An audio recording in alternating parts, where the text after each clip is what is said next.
battleground we're going to be going to. You can see in the previous game, after Fnatic was able to take that victory, they stepped away for a little bit and just kind of, I suppose, recomposed themselves after taking that very, very impressive game #1 win, after setting themselves up for victory. How they did, Jay-How? They like to please the crowd, apparently. They put on one heck of a show there in game 1. So no surprise, Fnatic fan favorites from last year in this place erupted. Like, I'm putting on my headset, I'm like, I cannot hear what the game sound here, because this crowd is going wild for Fnatic. And it's absolutely deafening in the building at the moment, with all the seats seemingly full at the moment here in the Anaheim Convention Center, Grubby. Yeah, I mean, it's absolutely amazing. And I'm still just thinking about what is MVP Black going to do next? Are they going to take the first pick, or are they going to take the map? If they do take the map, I expect Tomb of the Spider Queen. Two reasons. MVP Black is showing a lot of 5 fingers to a fist composition. A lot of sustain and heavy push. Fnatic are really good at globals, and they love it. So you go to a small map, prevent the false start backdoors, and it's also happening to be the most picked map for MVP Black in this tournament so far, Tomb of the Spider Queen. Let's see. Let's find out. We're going to find out what our second battleground is going to be. Currently, Fnatic leads 1-0. It will be Fnatic taking us to Infernal Shrines. So normally, as I mentioned before, Korea will almost always take first pick, and I think it's sometimes actually a weakness of Korea in terms of strategic depth, is to always take first pick, to give the battleground choice to your opponents. And something that we see MVP Black choosing here yet again, their map ban, we didn't talk about it too much again, Warhead Junction. They will ban that map against any team. And let's see what they want to make of this draft. They need to make this first pick worth it. Game #2, let's go into the draft. Fnatic leads 1-0 against MVP Black here, and the first to 3 wins will be crowned our world champion. The whole thing about this is, by not taking the map choice, this again is a battleground that plays towards Fnatic's style. They have no hesitation on picking the larger battlegrounds, unlike Sky Temple, which you tend to have the same fights. Infernal Shrines, early game, you can kind of avoid that. And MVP Black coming out with a first pick Greymane. Really curious how this is going to play out for Fnatic now. MVP Black is drafting a lot more. Normally, at least we can already tell from the first pick. And, you know, in this reverse situation, Korea, MVP Black in this case, might have wanted to draft into something like a Tracer Morales, some sort of really strong comp that can deal with the wave clear that Greymane does provide. Let's see what Fnatic wants to take us to here. Dahaka was their go-to after seeing the Abathur pick, but we might see that a little bit later now on Infernal Shrine, since we're not starting off with that global for Black. Now, when a team picks up their warrior first, it's about how you start engagements, how you control the pace of the game. When you go support first, usually it's a support choke style. Support also to counter the type of damage that comes out. But drafting assassin first while banning ETC is a very strange pattern.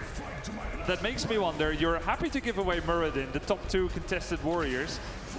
It's going to be a Nubarak. Fnatic doesn't want to play into whatever hand MVP Black is handing them, because it's the most obvious one. Maybe not for the map per se, but the warrior prioritization. And so MVP Black, I think with Greymane, they're probably planning Tyrael, or maybe even Stitches. I would love to see the Tyrael play here with MVP Black running perhaps even the build that we've seen from Dami in the past, used in Sweden, going into that Wizened Duelist with the Eyes in the Dark, the Wolfheart at level 1. Very popular in Korea. We've seen a movement towards Quicksilver Bullets in recent times. I'm going to take Karazim and Muradin here, though, wanting to make sure they don't get support choked right now. I think this is definitely going to be a double support composition. So Abathur looked to be banned here again for Fnatic. When I was getting ready to come to the stage earlier, I ran into Sake backstage. He said, Fnatic looks really strong. I said, yeah, they do. And he said, you told us you were going to win no matter what. He said, we will. And then I said, well, how's it going to work? He said, well, we practiced against them a lot. We know what they like to run. They know what we want to run. We feel more confident. And leading up to this, I watched all of the Breeze's ETC games. We talked about bad bidding earlier. 34% kill potential on a power side, which means every time Breeze is landing, they have the proper follow-up with their composition. I got a feeling MVP Black respects Breeze. That was the highest kill participation of everybody across EU and NA coming into this tournament. That's a really cool stat, Jay-How. I'm going to slap you back with another stat here. Hit me with it. Nubarak 5-0 in the entire HGC opening week and the grand finals here. Isn't it mostly Fnatic? Yeah. Yeah, there you go. Yeah, it is. And who is playing him? There you go. There you go. Take that stat. Yeah, I think that Anubrak offers so much, and it's not about the cocoon that people always point to. I think oftentimes it's just simply about displacement, and Anubrak can quite literally cut a team fight in half with his stuns. There's always the follow-up potential there, and Korean teams are known for coordination, moving almost like death balls around the map in these fights, and I think that Anubrak does very well against that type of play style because you do kind of cut the team in half, focus these targets. We saw great focus fire on Cursed Hollow with the 7-side strike, for example. Not available in this case, but Fnatic is great at isolating targets. Black seems a bit stumped here. I'm going to go ahead and ban out the Genji. I think that makes sense. Genji, Rhaegar, and Anubrak, great kill potential. It's also telling that Black removes 2 picks of Fnatic last game, Greymane, Karazim, that put so much pressure on a single target with those double percentage-based damages. Speaking of percentage-based damages, one thing we do see Wubby run a lot of on this battleground is the Leoric. And he has a lot of good control around the Shrine, good wave clear when Fnatic likes to split off and get that extra soak. They have a lot of things to play around with, but we also are going to have to mention Sonya at some point in this draft. Both teams love to play Sonya, and we've seen Rich on it, and this is one of her best maps by far because of the Shrine control and the things that Sonya does around there. Yeah, I agree with that sentiment, and I think it would be really strong to pick up Malthael as well if you are Fnatic as your 5th pick, assuming that Black would take the Sonya. It's tough to draft a Tyrael when your opponent does the Malthael as their last pick. You don't have that opportunity anymore. Let's see what Fnatic wants to do. It's going to be the Ana and Malthael. So going into Malthael early here. Now, Korea will always draft a Tyrael against Malthael if they feel like they can bring it into their composition, and MVP Black is no exception to that. So will they try to run this double tank into just the solo DPS Greymane range? Very risky. You lose the solo lane potential if you want to run that. Can I just say how cool it is that Fnatic brings out Ana Malthael here? Ana has an ability called Nana Boost to give 200 mana. Yeah. You get the cooldown reduction on all basic abilities, and you get 30% spell power. Now, this doesn't work on percentage-based damage like Malthael's trait, but still, that means Q spam for days. You might as well wedge a coin under the Q button there as Malthael, because that's going to be so much damage and self-sustain coming out by Fnatic. And if I'm not mistaken, this is the first time we'll see this combo. It was banned and feared throughout the tournament, and finally it does make it through here with the Genji ban being shown.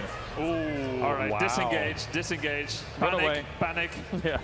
Disengage, but furthermore, it seems like MVP Black is trying to just counter whatever Fnatic's doing in the terms of like, all right, we saw you play global last game, we're going to do it this game. The fact that Malthael's picked up means that Wubby won't be going into that Leoric, who has the good rotations. We won't see the global Dahaka, but what we do have on the last pick is going to be some type of damage, some backline damage, and I wonder, will we see the Vala, a more traditional style, more towards what Quacknix plays? But there's a potential for some mage play here right now, especially with the Ana. Li Ming still available here with Ana. I think Li Ming is insanely powerful. You don't always have to rely on that Malthael that Grubby was talking about. It's a very strong combo, one we haven't seen in action, but one that has been, as mentioned, banned. There it is. Whoa. That, I didn't want to say it and look like a fool, but this is something that they played before, and I thought it was going to be the back end of MVP Black's draft would determine what that style would be. That's why I said mage style, going to be on that back line, whether it was the Kel'Thas or Gul'dan. When there's not really that threat, the only threat is going to be in there is going to be Muradin and Karazim, potentially the Greymane, but Greymane has a lot to go through to get there. And if something like Gul'dan is well protected on the backside, that's good. And you talked about the Q, the Soul Rip on Malthael. Guess what? Fellflame, pretty short cooldown as well. You can spam Q on him as well with that nano boost. So there's a lot of play here. Even some of MVP Black's bans and things like Genji and stuff like that aids and enables things like 100%. 100%. Yeah, I have this sense that MVP Black has been drafting scared from the beginning of this draft till the very end. So they play defensively. In comes Gul'dan, who is best countered by hypermobility and dive. Well, it's genius by Fnatic. I mean, yeah, it really is. And it's funny because we saw the exact opposite in their series against Expert. You could see a very differing level of confidence here for Black. As you said, like the whispers in the back were MVP Black after that win where Fnatic was able to take Ballistics. They were a little worried about what was coming into this. And, well, our commentators are ready to head into game number 2 here as we see if Fnatic can take a 2-0 lead or if MVP Black can bring it back. Thank you, Kyleris. Fnatic has been hiding strategies this entire tournament through the group stage, even through the quarterfinals. And there were some times when we thought, ooh, this is risky. You lost a game to Freedom, you lost a game to Tempo Storm. But that has allowed them to come in fresh with strategies. And man, this looks scary, Dread. It very much does. There are so many tools in the hands of Fnatic with this draft to deal with a double support, with the healing reduction from Ana, healing reduction coming from Malthael, and you have the opportunity to get that nano-boosted Horrify. There's so many amazing clumped-up anti double support tools that I am very scared here for MVP Black, but it's MVP Black, never can count them out. Well, let's get into it. I know everyone's excited for Game 2 on Infernal Shrines. We are headed in with Fnatic currently leading this series 1-0 in the best of 5.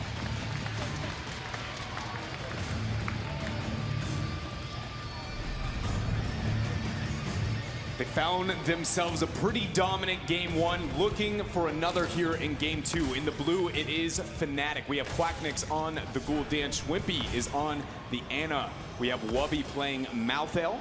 Next up is Smexy on the Rhaegar, and last was Breeze on that Anubarak. Let's hear it for Fnatic!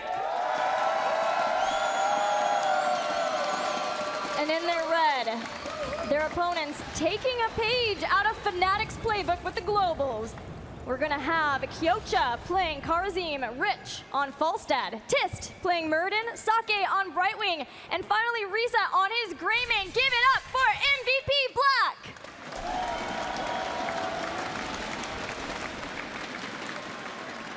So strange to see MVP Black playing a highly global composition, but it makes sense to change things up when you see the Ana and Malthael come out wanting to have the strong disengage that Brightwing and Falstad can give you. But then the proper response coming out from the members of Fnatic by just having so much wave clear within one hero that's not going to be too concerned with the pressure that MVP Black is now going to be able to have out there. It's really amazing, the drafting and thought process here for the members of Fnatic. You heard it from the analyst desk, but I share the same sentiment. It seems like they are just a level ahead of the members of MVP Black. And traditionally, you know, MVP has always relied on their mechanical skill to be able to overcome their opponent, and it seems like they are willing to do that here against Europe. What do you think of this change-up in drafting? Do you feel like it is MVP Black drafting more scared? Because we know that the drafting has changed a lot for MVP Black since they brought in Noblesse to help them out in the drafting department as their coach. I mean, MVP Black has been a very interesting team when it comes to their drafting. They used to be very rigid, very predictable, then kind of a little bit more wild where you'd see the, you know, Rich mixing things up with specific heroes here. Hold up, though. We got some action going in onto the top lane. Yeah, the setup from that from Fnatic was beautiful, but having some escaping heroes there from MVP is going to come in handy. Kyoto was able to dash out, and Tis waited around as long as he needed to anchor, and then got himself out. But, you know, the shorter end of, you know, the question and the answer that I was talking about before is it doesn't feel like I would use the word scared, but definitely maybe not enough planning ahead, right? With every decision, with every ban you make at this level of play, you need to be thinking 2 to 3 steps ahead, and it feels like they're drafting in the moment, if you will, Gilly. Maybe it is that MVP Black really did feel like Ballistics would come out on top of the semifinal over Fnatic, but a 3-0 dominant fashion sleep dart there. Tis still being body blocked by Breeze. Finally, he gets around the corner, jukes out, and he is safe. We're going to have ourselves the very first Shrine spawning into the middle lane. When it comes to who has Shrine control, who has some of the better wave clear, there is no better barbs going on to the Anubarak, so he's not going to be able to provide much. A lot of this is on Gul'dan, who's under a lot of pressure from that initiation. MVP find themselves the very first kill here in Game 2. They may have a lot of globals, but they can still dive in, and a lot of that comes down to Reset, who is 9-0 in league play on his Greymane, one of his most potent heroes, and he will also be giving a lot of Shrine clear to the team as well. And it's also paired with one of the most dominant strategies that we've seen out of the Eastern meta over the past couple of months, having that Karazim, Murden, and the Greymane all synergizing with their initiation. Rich finds himself in a bad spot here down below. The healing reduction, barrel roll away, but the sleep dart just out of range. Ooh, he felt that on his tail feathers as Rich gets away. MVP Black still commanding the lead in skeletal defenders on the Shrine. Fnatic hoping that they could use the time that MVP Black was focused in the mid to get that kill. It just wasn't quite enough. And talking about that initiation style that MVP Black is kind of making, I do want to bring to light, on the note of drafting, that they maybe have just made a brilliant slight adjustment to that. Did you watch the last initiation, the false head flight, the Brightwing, all at the same point? Rather than having 3 people that can immediately follow up on the Murden, what if it's all 5? That's a good point. That's the strategy it seems like MVP Black is going for. Granted, the more variables we increase at these initiations, the less likely they are to happen. One time it has worked here against Fnatic. How many more will we see here from MVP? Yeah, that kind of reminds me of how Zero Panda used to play, too, when they were back in the Chinese region, getting as many globals as they can so they could collapse with all 5. We'll see how it works out for MVP Black. Now they have found a Rich. Burrow charges out at the perfect timing because of the Storm Bolt. Now Tiz doesn't want to allow Quagnix get away while MVP Black moves into position, but not fast enough to net them a kill. That was very good positioning there and making sure that they weren't getting the round on Tiz. Rich gonna fly up towards top, and Malthael using that level 1 there to make sure he can scoot right on out. Oh, Sleeping Dart, nobody's around to get that follow-up. What I was trying to say before was just the positioning on that kind of retreat there, making sure Tiss didn't have the opportunity to round his body over the kill target. It would have been very likely we would have been a dead Quacknix if Tiss was just a pixel over to the left-hand side. MVP Black recognized that Fnatic were starting to move down into the bottom lane, and importantly, they came down to try to help out Greymane just in case Reset needed it because he was soloing that Cosra camp in the bottom. They've also had a Mercenary camp in the mid, so they're setting up really well to have a strong push as we get ready for the next Shrine. All that remains is getting their Shaman camp in the top lane, and they're trying to use the camp to do whatever they can with it. It's a very common strategy that MVP Black loves to employ, is just get a camp and get even just a little bit of damage done, whatever they can to escort it along and start to bring down some of the structures. Any amount of structural damage is enough for them. It matters a lot in a map like this, but hold up, in mid, Reset caught out a bit too far, disengaging in a couple of seconds. Brightwing's gonna get the teleport. Rich with that brilliant flight in. The members of MVP are going to be able to make it out, but it was very close there for a second. Yeah, you can see just how long and how perfectly timed out the heal reduction was. First, Touch of Death from Malthael, then Biotic Grenade from Ana. That is a long amount of time where you can't even rely on something like a Divine Palm if you are not setting up correctly. Kyocha got impaled. Now. He doesn't have a heal. Is he gonna get the whoa, tap? Whoa, whoa, whoa. Not today. He goes down, and Fnatic could not have found themselves better timing as that top shrine is going to exist.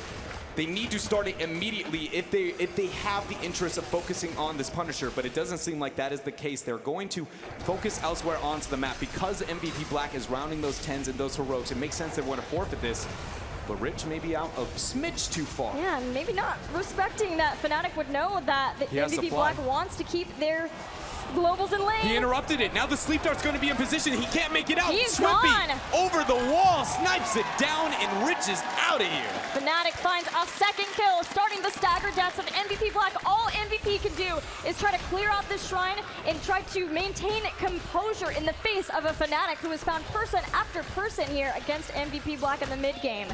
It's very interesting whenever we get to see Rich on those side laners that are not as beefy. With the very first time we saw Rich kind of venture into those side lanes, it always was with those Chens, with those very heavy health bars focused heroes. But every time we see him go to the kind of squishies, those false sets, he does become a very prime target for his opponents. And I expect Fnatic to keep up that pressure on him constantly throughout this game. And we should expect Rich to respond to that by playing safer in lane as he can so that he doesn't get caught out anymore. MVP Black have stabilized. They get the Punisher. Tist dives forward on top of a lot of the members. Kyocha, the Brightwing Papa, horrified at the same time. And they got in the other side of the wall, so they're able to make it out. Punisher leaps over. Cocoon goes down. The Gus to disengage. MVP is now going to retreat out, but another skirmish. A lot of fireworks going on, but nobody ends up going down to the synergy here of MVP Black. They have a lot of tools to choose which fight they do want to take. And until Fnatic applies enough pressure onto the map, essentially MVP Black gets to volunteer every type of initiation that Fnatic can force. But we haven't really gotten to see the full effect of Fnatic just yet in teamfights. Not a single Tormented Souls has come out. So Fnatic, if they can get that set up, may be seeing a fight that goes a way different way for MVP Black. MVP go back and start the cycle, the endless cycle that they have with mercenary camps in between objectives. You see it on Dragon Shower, you see it here, just trying to make sure that they can get some push going somewhere and get an advantage out of one of them. Yeah, and on a map like Infernal Shrines, it matters so very much because the objective's just not very good at sieging. It helps with team fighting and kills, but if you have a front wall to be able to block you and the rest of the members, Dwarf Toss over, it's going to have a bad time on a map like Infernal Shrines. You can see MVP always trying to question which initiation can they take, but never fully really kind of pulling the trigger here in this game. Again, giving a lot of respect over to the members of Fnatic. Falstad has pushed just about as far as he should in that top lane, so he'll start to move back, going down with the team. Fnatic have Rhaegar in the bottom, trying to solo the camps, and he'll get it in time, but the setup from Tist, he really wants this Rhaegar kill. Smexy, though, runs out in the Ghost Wolf form. MVP Black very close to the 13 talent tier. They managed to achieve the 13 talents here. I would assume they're going to apply that pressure towards the middle fort as they have been whittling away at it over the long run here in this game. But other than that, the next major map objective, the next shrine, will be spawning as Fnatic rounds it, outside of any major, kind of wild picks here and there into this game. And so either team, it's really just who's going to pull ahead over the shrine phase, who gets the biggest advantage over these structures. Mid really good for MVP Black since they've done so much fort damage there. Reset finishing Incendiary Elixirs, that's super good as well for MVP Black. Everything coming up aces despite the fact that they lost those 2 earlier stagger deaths. Making sure that they could get the shrine up top and take down the fort has stabilized them. As we are getting into 13 for Fnatic and the next shrine phase. MVP Black gets there first. And so I noted a bit of the shrine control on the side of Fnatic early game, right as Quacknix went down. He is all of their shrine control. He has to move out to get that Fel Flame off, and MVP is going to look to rinse and repeat what they did over the first shrine phase. Get that global initiation. The minute you watch Tist all in there, everyone is going to get that follow-up. Quacknix has to find a way to survive here. Brightwing as the person to shift in. That shield that you get from Phase Shield will be integral if the target gets all of the heal reduction from the team. Maybe what keeps them alive. Tist goes in, diving on top, look for the Brightwing because she goes separating and Gul'dan is taken out. Polymorph immediately onto Wubby as he got the Tormented Souls. He's bleaking, dropping a lot of the heals. He's actually keeping himself alive very long. Disengage drop there from Reset, the flash thrown out, but Wubby's gonna drop down. Tist is moving forward, Stormbolt and a couple, and it looks like they are going to find, oh, nice Impale. 2 kills for MVP Black. And holding it on. It surely would have been a third. It would have been Schwimpy, but Breeze coming in, saving the team. That is all at least that MVP Black will get. But the problem now is with those 2 kills, MVP Black will get a Punisher, and the fort is already down in the mid as they press forward for keep damage. The members of Fnatic have to be scared here. They do have the Horrify still available. As the Punisher jumps over the wall, it's going to be a pretty easy bait here for Fnatic, but Tist, he's going to follow up very quick. Sidewalls drop though, so he is a pretty easy escape. 16 Talontier is going to drop after one of these turrets though, and that is when MVP is going to pull the trigger if they ever are going to. Has the Gust, has the Emerald Wind. Resets out of here. Fnatic's getting very aggressive considering it's just a Falstad off into the side lane. Again, trying to punish Rich here, but the game sense here, the hesitation, one time were they able to catch him off, and since then, really being aware that that is the go-to for Fnatic to come back into this game. It's finding themselves a free Falstad. That's also Fnatic, right? We talked about that yesterday when they were playing Tempo Storm. If they can like puff out their chest and force somebody away, even when maybe they shouldn't be able to do that, they'll try and see if they can. A lot of that's on Breeze. Breeze, who was given so much to get here to the global championship. Another poly bomb, he goes in right onto the Gul'dan Precons and Ancestral drop immediately to try and keep him alive. Horrify split off a Reset, but the damage on to Quacknix is too real. He is unable to survive. The Cocoon reveal goes on to Rich, and they're trying to walk away now. Yeah, there's a lot of members low as Wubby gets in with the Tormented Souls. Despite losing Gul'dan, they're still hoping that they can get a kill, and they will tie it up 1-1. Kyocha was unable to move in and actually get that palm off and keep Rich alive here. So the continuous fight here works out for Fnatic, even being down a 16 talent here. Such a good Ancestral, recognizing that it has to come out earlier, and then Rich getting put in the Cocoon wasn't fast enough to save the life of Gul'dan, but having Wubby be able to jump back in with the Tormented Souls, getting the Reaper's Mark in so they can get in the perfect position for that, and then the Impale from the side. Rich could only separate out so that he allowed the rest of his team to escape. That's just such an uncharacteristic thing for MVP Black to do, to have that big of a statistical advantage and that big of a talent tier advantage, and to show any signs of weakness here. Once again, Fnatic holds on no matter what in their series. It just shows why they have been so dominant within not only Europe, but the world over the past 4 to 5 months. You have to wonder what it feels like for MVP Black to be that dominant, and yet they went into the Eastern Clash, they lose to Tempest, they drop down, they go back up, then they lose to Ballistics, and yet they're so favored. And then they come here, and maybe they don't feel like they're favored, but everyone keeps talking about the strength of MVP Black. They don't lose a single series. They went something like 46-9 or 46-6 games in all throughout Phase 2. So when they win a fight like that, they get the first kill, and then Fnatic is still willing to bring it to them and then get a kill from that.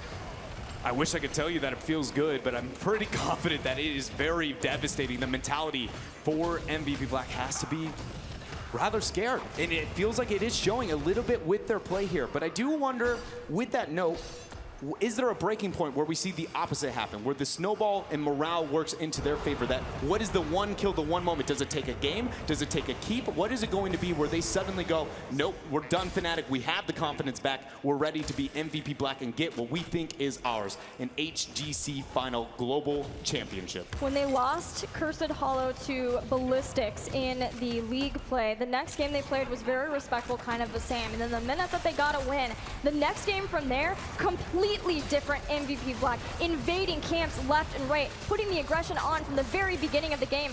So maybe it is that they can win this game, but I'm really scared if they don't win this game, that they may not be able to recover. Rich is nowhere to get the flight immediately in here. The stun follow-up. Kyochi's going to drop the palm, but it seems like it's a bit too early. He dashes out, drops the heal, but the Ana grenade removes the healing. He's unable to survive, and Fnatic get another kill. They get the kill. Breeze still chasing on. Emerald Sake win. uses Emerald Win, but Wubby has the Reaper's Mark now on Tist. He can go in. The turnaround polymorph. Malthael's blown up. Rich does gust the members of Fnatic back. Breeze in a bad spot for a moment, but he's able to collect with the group here. They are not done. Fnatic is still very hungry here, wanting to try and force this fight before the 16 talents here.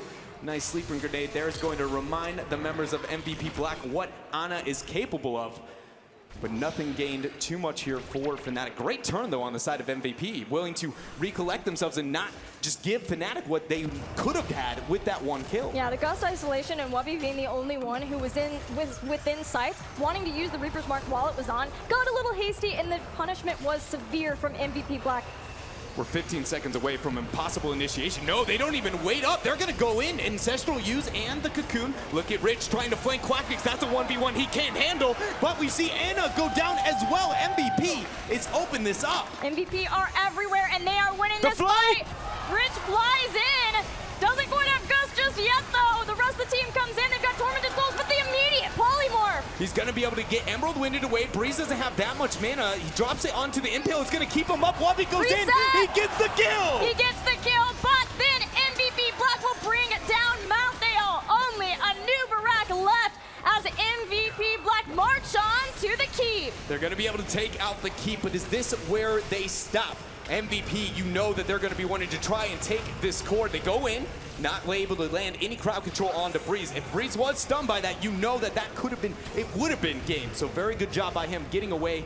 But MVP's got the 20 talents here, and we are only 15 seconds away from what I would expect to be the last Punisher of this game. Yeah, MVP Black can go back, lick their wounds, get reset, and get to the shrine, clear out the waves.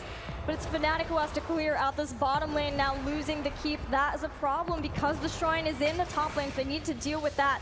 The towers, as our amazing observers showing, are already down in the top lane, so that is a bit of a headache for Fnatic, with MVP Black having 20 and having a presence on the shrine. They caught a Cocoon onto the Bright Wing. She has an Ice Block, but that's only a couple of seconds. Can the Gust get there in time? Emerald Win, yes, they have the Cleansing Dash so that she can Emerald Win out. Continuous wins. Sake survives. If he goes down there, the members of Fnatic can turn this game around. It secures themselves a Punisher for the Punisher. It secures the top fort. It may be the keep at that point in time. Very good job from MVP Black mitigating their losses here. Sake, though, he's still being hunted by Fnatic. This little Bright Wing that could live just barely.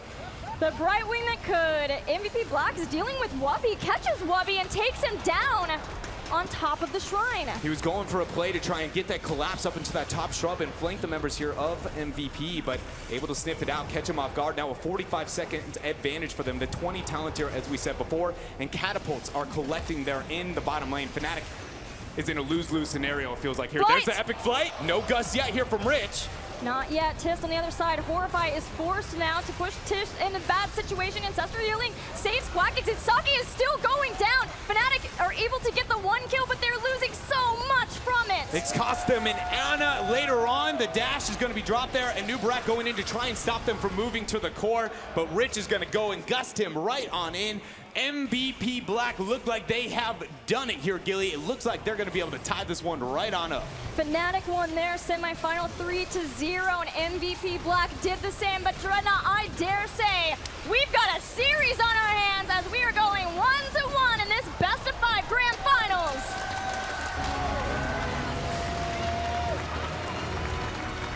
Sticking to what they know when their backs are against the wall, the Muradin, the Greymane, and the Kharazim synergy, but just with a bit of European flavor, maybe a bit of Fnatic or Ballistics, depending on which global team you want to refer to. But either way, MVP's innovation and execution was there, and it is the reason that we found ourselves at this time. You just gotta be amazed at the synergy of MVP Black. We've talked about the synergy from Fnatic, but that cleansing touch to save Sake so that he could Emerald win and get out, that's the kind of play you expect to see in the grand finals of the HGC finals. That kind of play that we have known from the double support stylings of Korea. I am absolutely confident that Grubby and friends have a lot more replays to be able to break down, so we're going to send it over to you guys and see what your thoughts were.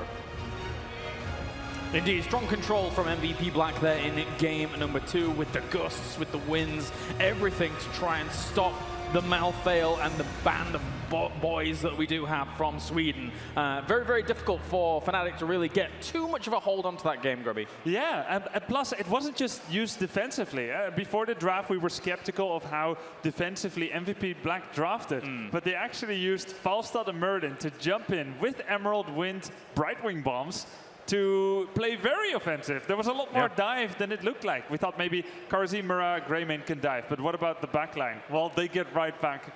They get right back in there. And fights could only start still. Even having said that, they can only start in one way. It's if Muradin, Tist, gets the jump on either Ana, Rhaegar, or Gul'dan. Preferably Ana and Rhaegar at the same time. And I got a cool moment here as we jump into this. You know, we are in the situation, 1917, and at this moment, Fnatic has this mantra. Pause, as we pause it for a second. The mantra is, we are level 17 versus 19. It is equal talents. We have 3 keeps available still. And for all intents and purposes, this looks pretty okay, you know? Yeah, Malthael is dead, but so is Kharazim, and Falstad isn't here yet. So you don't feel a lot of pressure here. But this looks like breakfast to Tist, to Muradin. He's got that level 16 talent, so let's roll it forward and see what Tist is gonna be doing. He's gonna make an aggressive move there, gets the double stun, prioritizes on the Ana. Everyone is ready, but unfortunately here, Smex shows he's only human, hits the Ancestral on Breeze, who did Bro Charge right in there. You know, that Ancestral hits on Shrimpy. There's actually enough space here to save the rest of the members and keep this a 4 versus 4, which could be the crux of a comeback for Fnatic. But these kind of Tist engages have been happening the entire tournament. He's the warrior to watch, I feel like, of this tournament, and just insane engages, always coming from where you least expect it. I mean, regardless of if the supports were under threat, it felt like Gul'dan was under a lot of threat for the same reasons. Jayo and I were watching this, man. We saw Gul'dan get hit over and over and over again. Very aggressive positioning, very forward positioning, trying to get most of his damage off of his fells, actually. And as a result, got caught many times. The whole thing about it is that it's not a strange hero to him, and we know him to be good, but it just felt like there was one time on the shrine in the middle where Gul'dan literally died in the middle of the shrine. It's generally a poke-style composition. He ended up going for Echoed Corruption instead of the extended Fellflame quest, and so he had to get in a little bit tighter in those areas, and it goes to what Grubby was saying, is that Muradin now had a little bit more primary target. Generally, when you play that style, it's more of a shrine control. He got very aggressive multiple times, and they punished Gul'dan heavily in that game. Last thing I want to say on this also is it's the first time we've seen Rich kind of top lane Falstad, then eventually flying around very aggressive. And Grobe and I were also watching the game pretty critical of some of the flights we saw, some of the gusts at the beginning of the game. But I do feel like at the end of it, when Tist was able to set up those opportunities, he came into his own a little bit in the hero. And as was said, by the casters there, was a little bit of European flavor in this MVP Black draft. Definitely. So adaptation being shown. And it ties up the series 1-1. We're going to go to a short break here for the HGC